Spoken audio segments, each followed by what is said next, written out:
හරි සුබ දවසක් යාළුවෝ හැමෝටම.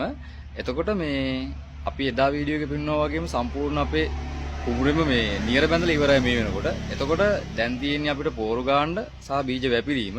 මට ඉතින් ඔයාලට පොඩි දෙයක් කියලා දෙන්න හිතුණා. අපි මුලින්ම මේ බීජ වී පැල කරගන්න ගැනත් පොඩි වීඩියෝ එකක් කරන්න හිතුණා. හරි මම පෙන්නන්නම් ඒක කොහොමද වෙන්නේ කියලා. හරි අපි බීජ වී වශයෙන් තෝරගන්නේ මෙන්න මේ වගේ.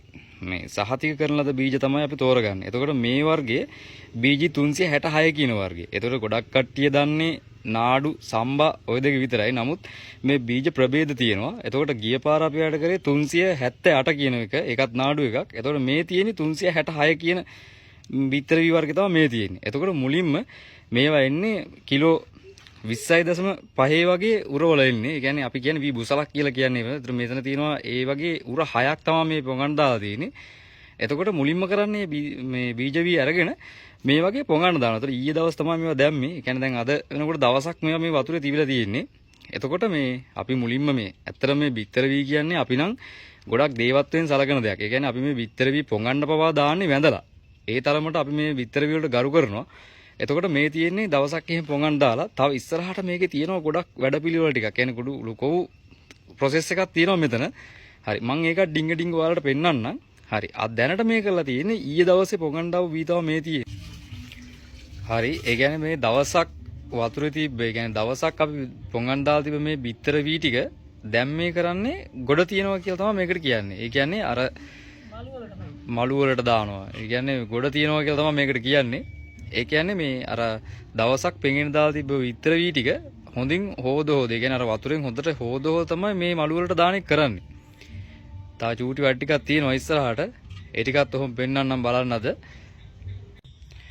හරි අර ඉස්සෙල්ලා අපි අර පැය 24ක් විතර වතුරේ පොඟවල ගත්ත විතර වී මේ විදිහට අපි මලු වලට පුරවලා දැන් මේ විදිහට තමයි තියලා තියෙන්නේ. මේ කියන්නේ මේ මලු වල තියෙන වතුර හොඳට බහින්න ඕනේ. බහැලා මේව වෙන්න තමයි මේ තියලා තියෙන්නේ. එතකොට ඒ විදිහට හොඳ උර වලට දාලා මේ විදිහට බර තියලා තමයි ඔය තියෙන්නේ. එතකොට මේ උර ගැන කියනවා නම් ඒ කියන්නේ මේ උරත් අපි මේ බිත්තර වී දාලා තියෙන මේ උරත් හොඳට හොදලා පිරිසුදු කරගත්ත උර වලට තමයි දාලා තියෙන්නේ. මොකද හේතුව මේ උර වල බැරි වෙලාවත් තෙල්, ග්‍රීස් වර්ග, ඊතර මොනවා හරි ඒ වගේ අපද්‍රව්‍ය මොනවා හරි තිබ්බොත් ගෑවිලා හරි තිබ්බොත් මේ බිත්තර වී පැලවීමක් සිද්ධ වෙන්නේ නැහැ. ඒ නිසා ඊට කලින් අපි මේ උර හොඳට පිරිසුදු කරගත්ත උර තමයි මේ විදිහට මේ පුරවලා තියෙන්නේ. ඒ විසේ පුරවලා මේ වගේ පැලට් එකක් උඩ තමයි තියලා තියෙන්නේ. ඒ කියන්නේ මේ වගේ තියෙන වතුර හොඳට බැහැලා මේ තිබ්බාම තමයි මේ බිත්තර වී පැලවීමක් සිද්ධ වෙන්නේ. හරි. හොඳයි. එතකොට මේ තියෙන්නේ අපි බීජ වී දාලා මේ 4 වෙනි දවස් තමයි මේ තියෙන්නේ. ඒ කියන්නේ දැන් මේවා බීජ වී නෙවෙයි. අපි දැන් මේවට කියන්නේ පැලවී කියලා. මොකද ඔයාලට පේනවා ඇති මේවා මේ දැන් මුල් ඇදිලා තියෙන්නේ. ඒ කියන්නේ දැන් මේවට අපි කියන්නේ බීජ වී නෙවෙයි. දැන් මේකට කියන්නේ පැලවී කියලා තමයි අපි කියන්නේ. එතකොට ඊයේ දවසේ මට ඔයාලට වීඩියෝ එක දෙන්න බැරුණා. ඒක ගේන්න බැරුණා. මොකද මං පෝරුග ගා හිටපු නිසා ඊයේ දවසේදී අපි අර එදා දාපු උරවලට දාපු මේ බීජ වී ටික මේ හොඳින් වතුරේ තෙමලා ගන්න ඕනේ. මොකද මේ බීජ වී පැලවෙන්නේ මේ උණුසුමකුත් එක්ක.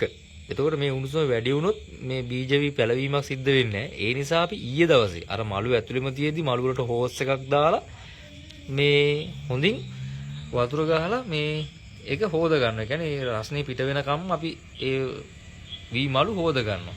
එක දවසේ ඊයේ දවසේ වෙච්ච සිද්ධිය මට වීඩියෝ කරගන්න බැරි වුණා. මොකද හේතුව මම පෝරු ගාලා එනකොට ඒ කටයුතු කරලා ඉවරයි. මොකද මේ දේවල් සිද්ධ වෙන්නේ අපේ අම්මගේ අතින්. ඒ කියන්නේ සාමාන්‍යයෙන් ගෙදර ගෘහණියගේ අතින් තමයි මේ දේ සිද්ධ වෙන්නේ.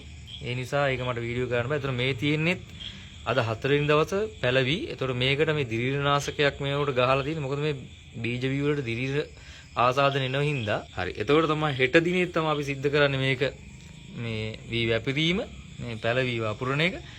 ඒ වීඩියෝ එකත් මම ඔයාලට දෙන්නම්. එතකොට මේ තමයි බීජ වී පැල කරගන්න විදිහ. ගොඩක් කට්ටිය තව වෙන විදිහකට මේ කරනවා ඇති. මේ අපේ කරන විදිහ. හරි. මේ තියෙන එතකොට අපේ පැලවි.